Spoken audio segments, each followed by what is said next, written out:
오늘 우리는 마가복음 5장 1절에서 20절까지 말씀을 중심으로 주님이 오신 이후 가치를 부여하시다라는 제목을 가지고 말씀을 나누겠습니다. 오늘 우리는 대강절 세 번째 주일 예배를 드리고 있습니다.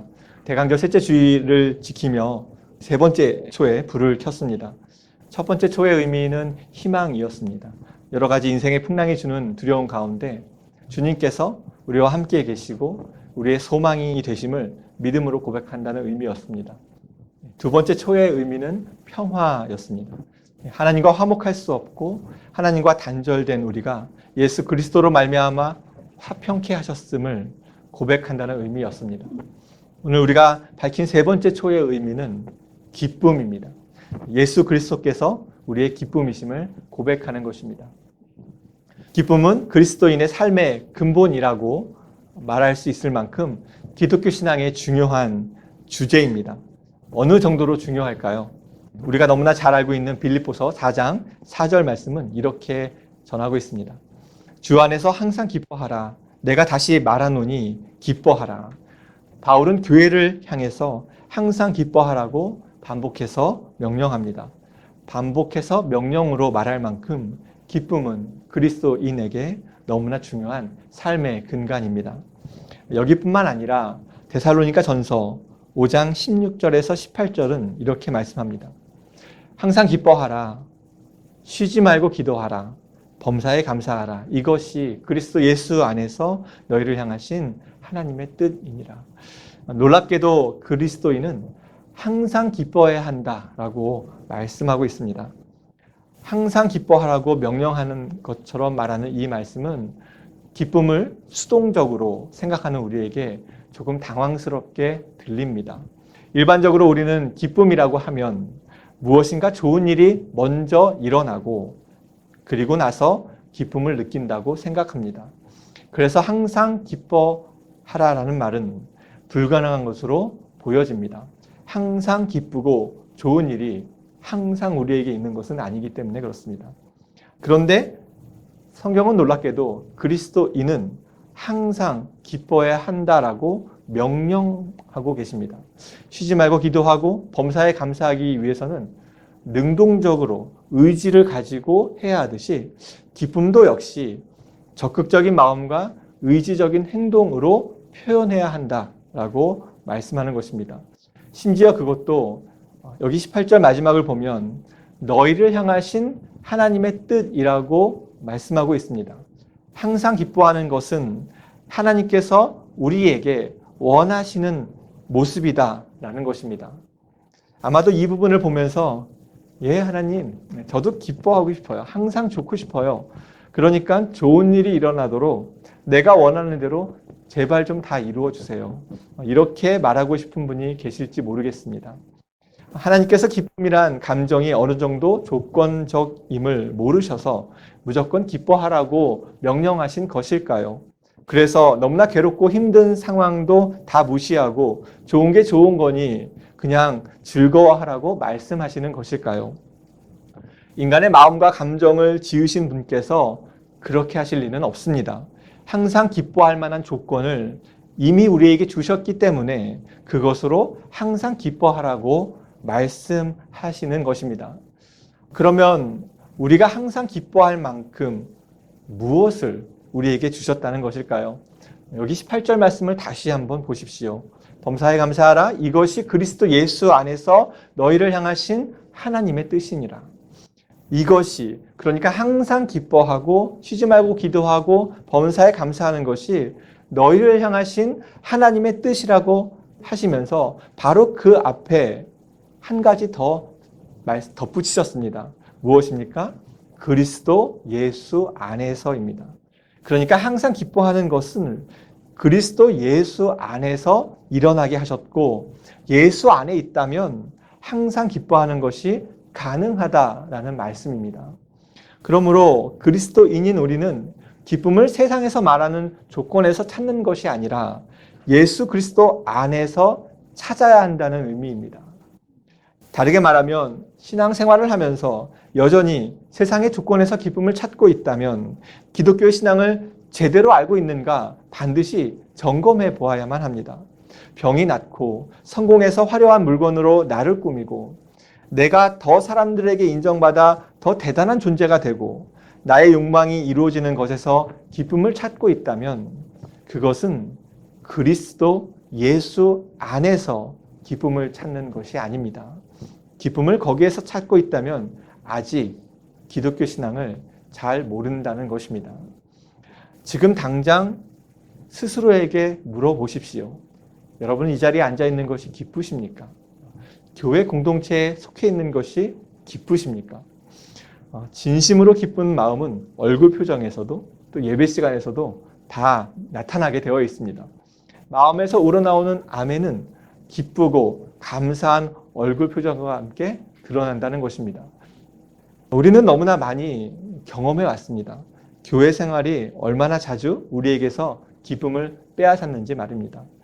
교회가 너무 마음에 안 들고 목사가 너무나 마음에 안 들고 교회 사람들이 너무나 마음에 안 들어서 교회 안에 앉아 있는 것조차 힘들고 기쁨은커녕 열받고 화나고 교회에서 마음이 떠나고 교회에서 몸이 떠나는 일들이 일어나곤 합니다. 이런 마음을 냉정하게 살펴보면 내가 교회 공동체에서 기쁨을 잃어버린 것은 예수 그리스도 안에 누리는 기쁨을 놓치고 있다는 것 아니겠습니까? 교회가, 목회자가, 교회 공동체가 내 마음대로 내가 원하는 대로 움직이지 않으니 교회에서의 기쁨을 잃어버렸다는 것이죠. 그리스도 예수 안이 아니라 내 안에서 내가 기준이 되고 있으면 결코 교회 공동체 안에서 믿음 안에서 기쁨을 찾을 수는 없습니다. 그러므로 우리가 신앙생활을 하면서 항상 기뻐하기 위해서는 내가 그리스도 안에 있는지 점검해야 하고 그리스도께서 나를 위해 하신 일들을 끊임없이 확인해 보아야 합니다. 그렇지 않으면 우리는 순식간에 그리스도 밖에서 기쁨을 찾고 있게 될 것이고 항상 기뻐하라는 하나님의 뜻을 온전히 따를 수는 없게 될 것입니다. 이쯤에서 이런 질문을 하시는 분이 계실 것입니다. 예수 그리스도께서 우리에게 대체 무엇을 이루어 주셨기에 하나님께서 항상 기뻐하라고 명령하셨는가 하는 질문입니다. 너무나 쉬운 질문이지요. 예수님께서 우리를 구원하시기 위해 이 땅에 오셨고 우리를 구원하시기 위해 십자가에 달리셨습니다.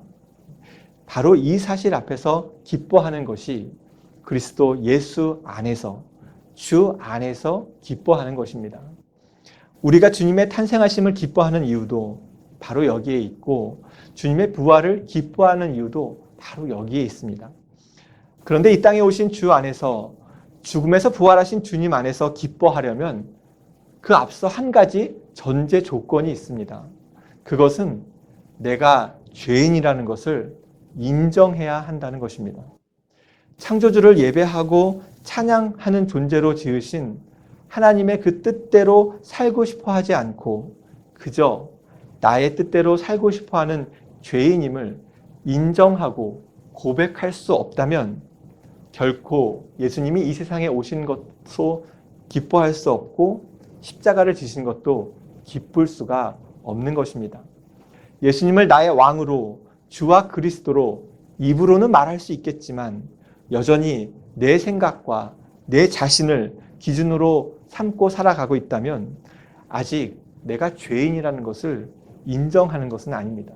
우리가 주 안에서 예수 그리스도 안에서 기뻐할 수 있는 것은 주님께서 내가 원하는 것을 다 이루어 주셔서가 아니라 주님께서 죄인인 나를 위해서 이 땅에 오셨고 하나님과 상관없이 살아가는 나를 위해서 이 땅에 오셔서 하나님과 상관 있는 자로 만드셨다라는 것 때문에 우리는 기쁨을 누리는 것입니다.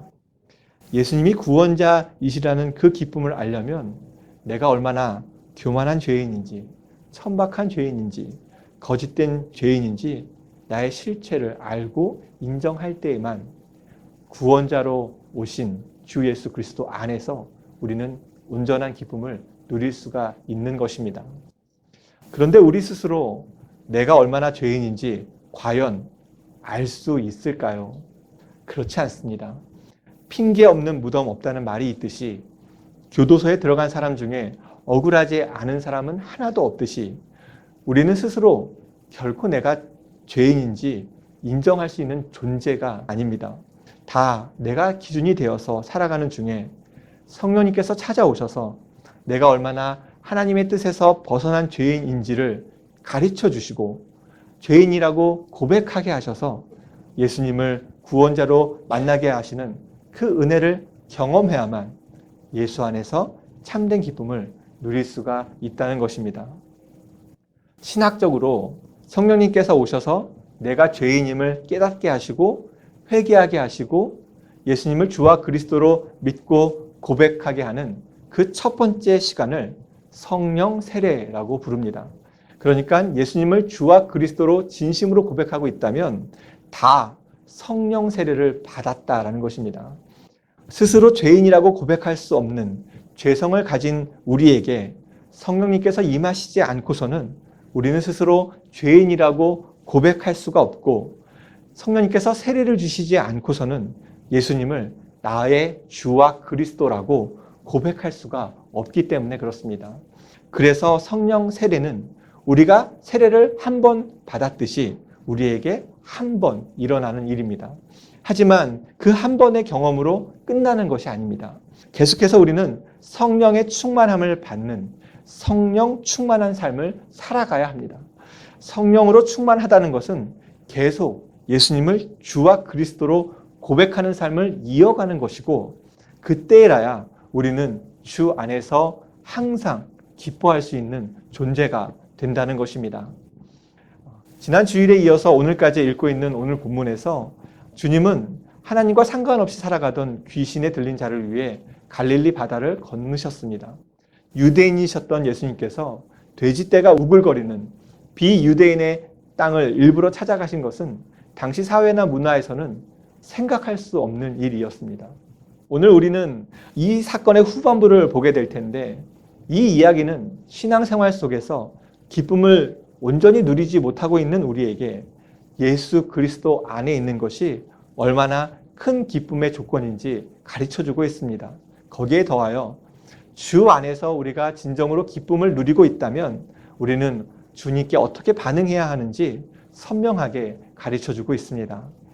거라사인이 거주하는 땅에 제자들과 함께 들어가신 주님 앞에 더러운 귀신 들린 자가 무덤에서 튀어나왔습니다. 예수님께서 지극히 높으신 하나님의 아들이심을 정확하게 알고 있었던 이 귀신은 예수님께 오히려 자신과 주님이 무슨 상관이 있느냐라고 말하고 있습니다. 그러니 자신을 괴롭히지 말고 그냥 내버려 두라고 말한 것입니다. 예수님은 매우 간단한 명령을 귀신에게 하셨습니다. 그냥 그 사람에게서 나오라는 명령이셨습니다.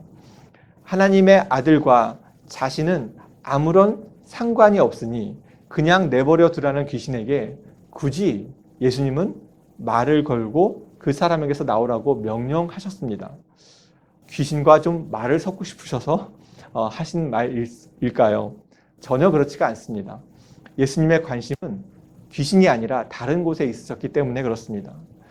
더러운 귀신에 들려있던 그 불쌍한 사람에게 주님은 모든 관심이 있으셨기 때문에 귀신에게 말을 거신 것입니다. 이렇게 본다면 예수님께서 폭풍을 뚫고 아무도 주님을 찾지도 않는 또 주가 오실 것을 기대하지도 않는 그 이방인의 땅 데가볼리 지역에 오신 것은 더러운 귀신에 들려서 모두에게 버림받고 살아가던 한 영혼 때문이었습니다.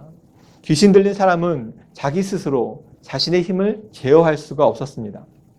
4절을 보면 사람들이 처음에는 그를 붙잡고 옆에 두고 싶어서 쇠사슬로 묶어보기도 했지만 그것을 끊었고 아무도 그를 제어하지 못한 상태가 되었습니다.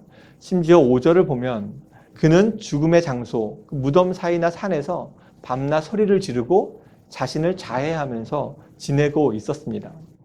이 사람의 모습은 상당히 흥미롭습니다. 앞서 4장에서 예수님은 하나님 나라의 특징으로 농부가 뿌린 씨앗을 비유로 가르쳐 주셨습니다. 그 씨앗은 농부도 모르는 사이에 하나님께서 자라게 하셔서 열매를 맺어 추수하게 하셨습니다. 그런데 죄도 마찬가지입니다.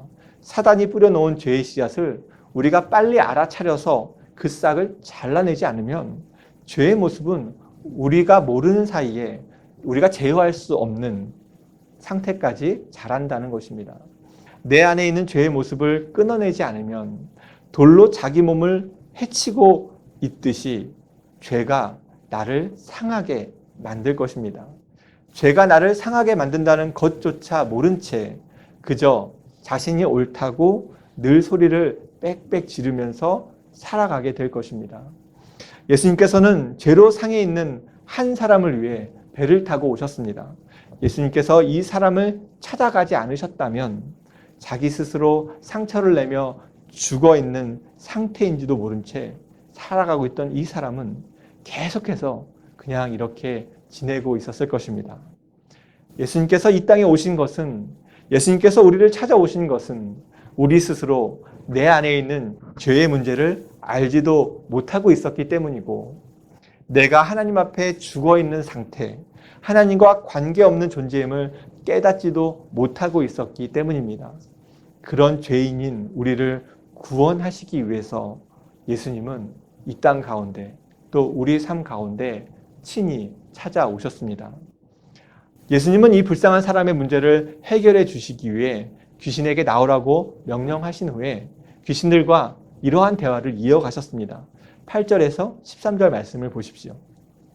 이는 예수께서 이미 그에게 이르시기를 더러운 귀신아 그 사람에게서 나오라 하셨습니다.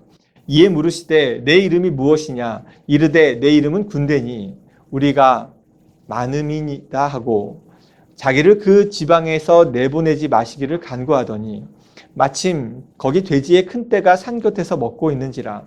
이에 간구하여 이르되 우리를 돼지에게로 보내어 들어가게 하소서 하니 허락하신대 더러운 귀신들이 나와서 돼지에게로 들어가매 거의 2,000마리 되는 떼가 바다를 향하여 비탈로 내리달아 바다에서 몰사하거늘. 귀신들은 마침 그 곁에 있던 돼지의 큰 떼에게 들어가게 해달라고 요청하였습니다. 예수님이 먼저 귀신들에게 돼지떼에게 들어가라고 하신 것이 아니라 귀신들이 먼저 요구했다는 것입니다. 귀신들은 다른 사람들에게 들어가는 것을 예수님께서 허락하지 않으실 것을 잘 알고 있었습니다. 그렇다고 해서 그냥 조용히 사라지고 싶은 마음도 없었습니다. 무언가는 괴롭히고 파멸시키고 싶었기에 돼지떼를 선택한 것입니다. 무너뜨리고 파괴하고 죽음으로 내모는 죄의 특성을 귀신들은 여기서도 그대로 다 드러내고 있었습니다. 예수님께서 귀신의 요청을 허락하시자 귀신이 들어간 돼지떼는 바다를 향하여서 비탈로 내달아 몰사했습니다. 여러분은 혹시 2,000마리나 되는 돼지떼를 보신 적이 있으신지요? 네, 많은 수의 가축을 보는 것도 대단할 텐데 돼지 2,000마리가 바다에 뛰어드는 장면은 굉장했을 것입니다. 그런데 이 사건은 여기에서 끝나지 않고 더 큰 문제로 이어지고 있습니다. 오늘 본문 14절과 15절 말씀을 보십시오. 치던 자들이 도망하여 읍내와 여러 마을에 말하니 사람들이 어떻게 되었는지를 보러 와서 예수께 이르러 그 귀신 들렸던 자, 곧 군대 귀신 짚혔던 자가 옷을 입고 정신이 온전하여 앉아있는 것을 보고 두려워하더라. 돼지를 먹이던 사람들은 마을로 도망하였습니다. 이들은 돼지 주인들에게 고용된 사람들이었을 것이고 서둘러서 마을 사람들에게 이 사실을 알려서 돼지의 떼죽음에 대한 책임을 피하고 싶었을 것입니다. 소식을 들은 사람들은 어떻게 되었는지 다 같이 보려고 몰려왔습니다. 만약에 여러분이 이 소식을 들은 이 마을 사람들이었다면 솔직하게 여러분은 어떠한 부분에 가장 큰 관심을 두셨겠습니까? 1번, 물에 빠져 죽은 돼지 2,000마리. 2번, 귀신을 몰아내신 예수님. 3번, 귀신에서 풀려난 사람. 세 가지 중에 어떤 것에 가장 큰 관심이 있으시겠습니까? 우리 대부분은 1번이나 2번에 더 많은 관심을 가지고 있지 않을까 싶습니다. 성경 말씀이 상당히 정교하다는 것은 이런 우리의 속내가 오늘 본문에서도 그대로 드러나 있기 때문에 그렇습니다. 14절 말씀을 보면 사람들은 어떻게 되었는지 다 보러 왔습니다. 그런데 15절을 보면 그런 사람들이 예수님께 와서 본 것은 귀신에서 풀린 자가 옷을 입고 정신이 온전하여 앉아있는 모습이었습니다. 이를 본 사람들은 그때야 두려움을 느꼈습니다. 그러니까 이들이 귀신 들렸던 사람보다는 돼지떼가 더 궁금해서 몰려왔는데 전혀 예상하지 못했던 장면을 보게 된 것입니다. 누구도 감당하지 못했던 사람이 정신이 온전해져서 앉아 있었고 그런 그를 고치시고 돌보시던 예수님을 보게 되었습니다. 그리고 그 예수님을 보면서 두려움을 느꼈던 것입니다. 여기 사람들이 두려운 것은 무엇보다 귀신을 쫓아내신 예수님의 초자연적인 능력 때문이었을 것입니다. 하지만 그들에겐 더 두려운 것이 있었습니다. 예수님으로 인해 2,000마리나 되는 돼지떼가 몰살한 것이었습니다.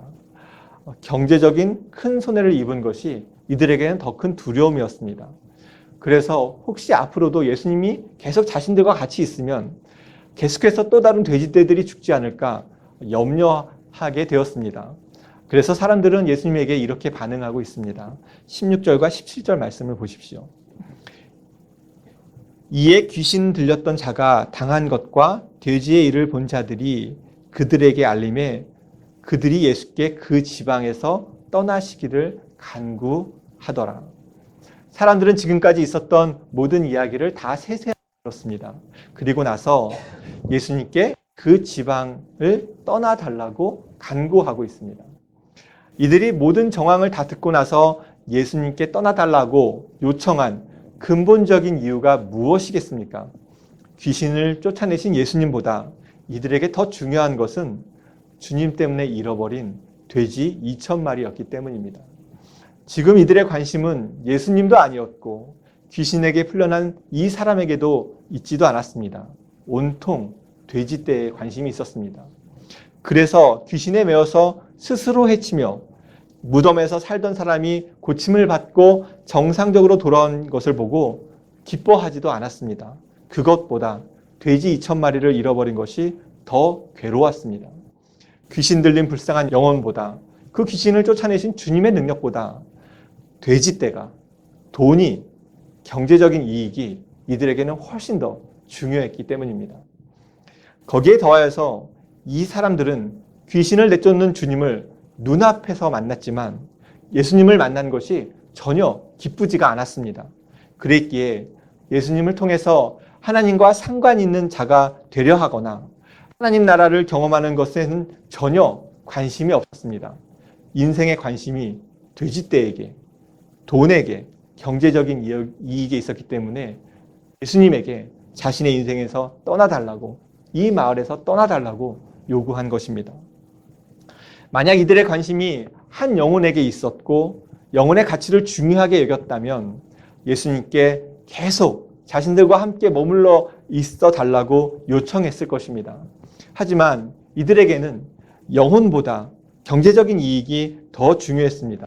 그래서 주님이 계속 계시면 자신들에게 계속 손해가 날 것이 두려워서 주님에게 자기 인생에서 나가달라고 요청하였습니다.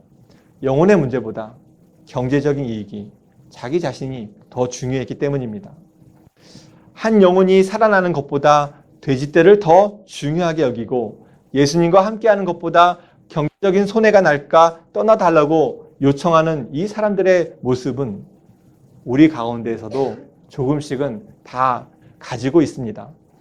여러분은 영혼의 구원과 경제적인 이익 중에서 무엇을 더 중요하게 여기고 계십니까? 많은 사람들이 예수님은 좋지만 예수님을 자기 인생에 드리는 것을 원하지 않곤 합니다. 예수님을 주와 그리스도로 모시면 자기에게 혹시 손해가 나지 않을까 염려하기 때문에 그렇습니다. 마치 예수님께 나와서 초자연적인 능력까지 보고도 떠나기를 원했던 사람들처럼 교회를 통해 복음도 듣고 예수님이 누구이신지를 알았음에도 예수님과 가까워지려고 하지 않는 모습이 우리에게는 다 조금씩 있습니다.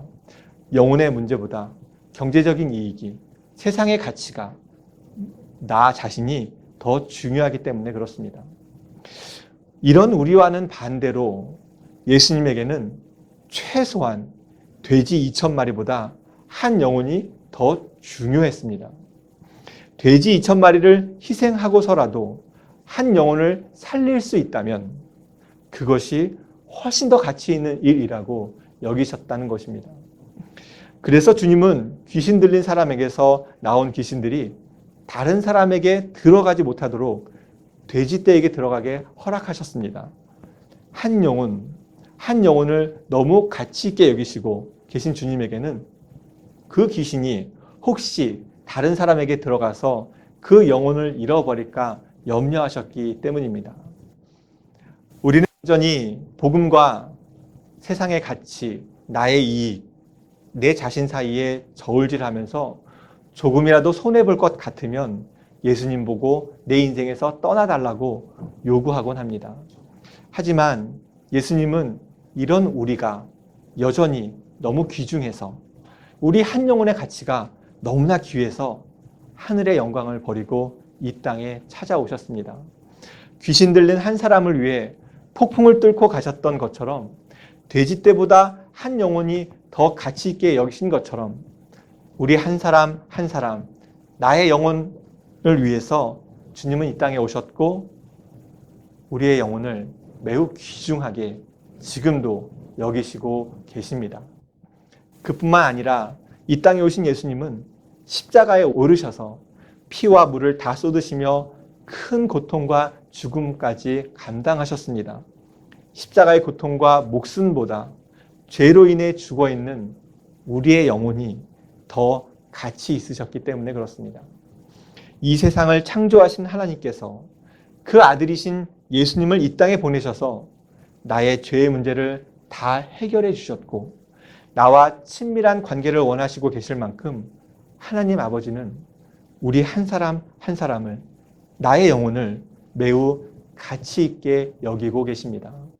주님께서 내 영혼을 이만큼 가치 있게 여기신다는 것을 깨닫는다면 우리가 어떻게 구원자이신 예수님으로 인해서 기쁨을 누리지 않을 수 있겠습니까? 주님께서 나를 구원하시기 위해서 이 땅에 오셨다는 것을 믿음으로 바라볼 수 있을 때만 우리는 구원자 예수님으로 인해서 기뻐할 수 있을 것입니다. 목숨까지 내어주실 만큼 나를 귀중하게 여기시는 주님을 만났다면 내 인생에 개입하지 말고 떠나달라고 요청하지 않고 내 안에 들어오셔서 나와 함께 하시기를 간구하게 될 것입니다. 내 영혼을 가치 있게 여기시는 주님을 만나면 우리는 어떻게 반응해야 하는 것일까요? 오늘 본문의 사건 마지막 부분은 매우 흥미롭게 이것에 대한 답을 주고 있습니다. 18절 말씀을 보십시오. 예수께서 배에 오르실 때에 귀신 들렸던 사람이 함께 있기를 간구하였으나 놀랍게도 귀신 들렸던 사람은 배에 오르시던 예수님께 나아가서 자신이 예수님과 함께 있기를 간구하였습니다. 귀신 들린 사람의 치유보다 돼지떼 죽는 것만 보면서 예수님께 떠나달라고 요청하던 사람들과는 달리 이 귀신에서 풀려난 사람은 구원자 예수님과 함께 하기를 원했던 것입니다. 함께 있기를 간구한 것은 자기 역시 주님의 제자가 되고 싶다는 것이었습니다. 자신을 그저 귀신 들린 자로 보지 않고 가치 있게 여기신 주님에게서 조금도 떨어지고 싶지 않았던 것입니다. 하지만 예수님은 이 사람에 대해서 다른 계획을 가지고 계셨습니다. 19절 말씀을 보십시오. 허락하지 아니하시고 그에게 이르시되 집으로 돌아가 주께서 내게 어떻게 큰 일을 행하사 너를 불쌍히 여기신 것을 내 가족에게 알리라 하시니. 예수님은 함께 있기를 간구한 이 사람의 요청을 허락하지 않으셨습니다. 대신 집으로 돌아가서 주님께서 그에게 어떠한 큰 일을 행하셨는지 가족들에게 알리라고 하셨습니다.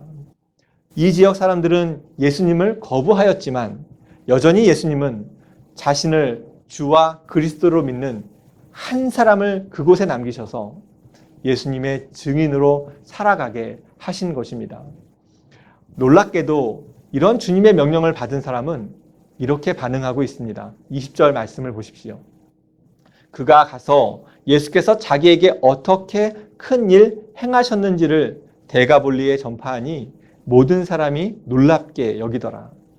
그는 자신이 살던 지역으로 돌아가서 계속 예수님께서 자기에게 행하신 큰 일들을 전파하였습니다. 비록 자신은 예수님과 함께 하고 싶었지만 자신의 생각을 내려놓고 주님의 말씀에 따랐다는 것입니다. 자신을 가치 있게 여겨주신 주님의 생각과 뜻이 자신의 생각과 뜻보다 더 중요하게 여기는 삶을 살아가기 시작한 것입니다.